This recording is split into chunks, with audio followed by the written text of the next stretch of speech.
ஒரு அக்காவும் தங்கச்சியும் ரொம்ப பாசமா பழகுறத அவங்க அப்பா பார்த்துட்டு இவங்க எப்படி சின்ன வயசுல இருந்து ஒரு சின்ன சண்டை கூட வராம இவ்வளவு ஒத்துமையா இருக்காங்க, இதுக்கு என்ன காரணமா இருக்கும் அப்படின்னு யோசிச்சுட்டு அக்கா தங்கச்சி மேல அதிகமா பாசமா இருக்காளா இல்ல தங்கச்சி அக்கா மேல அதிகமா பாசமா இருக்காளான்னு அவருக்கு தெரிஞ்சுக்க ரொம்ப ஆர்வமா இருக்காரு.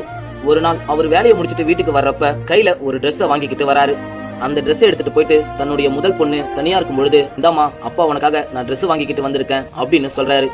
இத பார்த்த அந்த பொண்ணும், அப்பா தங்கச்சிக்கு ட்ரெஸ் வாங்கிக்கிட்டு வந்தீங்களா அப்படின்னு கேக்குறா. அதுக்கு அவங்க அப்பாவும், அப்பா கிட்ட கொஞ்சமா தாமா காசு இருந்தது, அதான் உனக்கு மட்டும் நான் ட்ரெஸ் வாங்கிக்கிட்டு வந்தேன் அப்படின்னு சொல்றாரு. இத கேட்ட அந்த பொண்ணும், அப்பா அப்படின்னா இந்த ட்ரெஸ்ஸை தங்கச்சி கிட்ட போய் கொடுங்கப்பா அப்படின்னு சொல்றா. அவரும் அந்த ட்ரெஸ் எடுத்துட்டு போயிட்டு தன்னுடைய இரண்டாவது மகளுக்கு எடுத்துட்டு போய் கொடுக்கறாரு. அப்ப அந்த இரண்டாவது மகளும், அப்பா அக்காவுக்கு ட்ரெஸ் எடுத்தீங்களாப்பா அப்படின்னு கேக்குறா. அதுக்கு அவரும், இல்லம்மா அப்பா கிட்ட காசு கம்மியா தான் இருந்தது, அதனால உனக்கு மட்டும் தான் நான் ட்ரெஸ் வாங்கிக்கிட்டு வந்தேன் அப்படின்னு சொல்றாரு. இத கேட்ட அவளும், அப்பா இந்த ட்ரெஸ் ரொம்ப அழகா இருக்குப்பா, இருந்தாலும் இந்த ட்ரெஸ் எடுத்துட்டு போயிட்டு எங்க அக்கா கிட்டயே போய் கொடுங்கப்பா, எனக்கு வேணாம்ப்பா அப்படின்னு சொல்றா. இத கேட்ட அவங்க அப்பாவுக்கு அப்பதான் ஒரு விஷயமே புரியுது.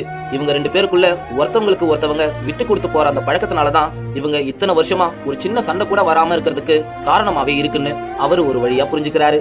நண்பா, உங்க வாழ்க்கையில நீங்க பழகுற எந்த உறவா இருந்தாலும் சரிதான், அந்த உறவுல